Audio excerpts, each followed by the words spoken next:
Degandan keyin endi ayol kishida jinni erkak kishiga nisbatan sal irimchiroq bo'lmaslarda, to'g'risini aytish kerak. Ko'p haligi nima qilmaydi, Rasululloh sollallohu alayhi vasallamning maqbaralari turibdi, shunga qarab ana qilib duo qilmaydi. Biz Alloh uyiga borgan duo qilamiz. Uyiga borib olib, teskari turib mana qilib duo qilmaymiz, yomon bo'ladi. Shu narsalarga qattiq bo'laylik. Har xil narsalarni nima qilmaydi, shirk amalini Alloh taolo kechirmaydi. Agar biz butun umr ibodatda bo'lsak ham, agar qalbimizda shirk amal bo'lsa, jannat hadagan kelmaydi Alloh taolo. Birinchi o'rinda masjidlarda Allohdan qattiq so'raylik. Shirk amallarimiz sheyda qolsin deylik. Hammamizga tegishli bu. Shuning uchun biz Xudo xolasa Allohning jannatidan umid qilamiz.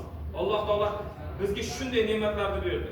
Bo'lib ham biz Muhammad Mustafa sallallohu alayhi vasallamning ummati bo'ldik. Shu ummatiga loyiq bir ummat bo'laylik. Shuning uchun Alloh taoloni jannatdan umid qilamiz. Faqat bizning niyatimiz inshaalloh jannatga tushish. Bu dunyo o'tkinchi dunyo. Bizning oxirat dunyomiz abadiy dunyo. Abadiy dunyoda biz jannatga tushishni Allohdan qattiq so'raylik. Umid qilib qolamiz. Bo'pti, e'tiborlar uchun rahmat.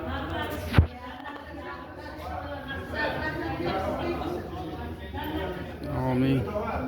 Allohu akbar. Hammalarga mana shu forma bo'lsin.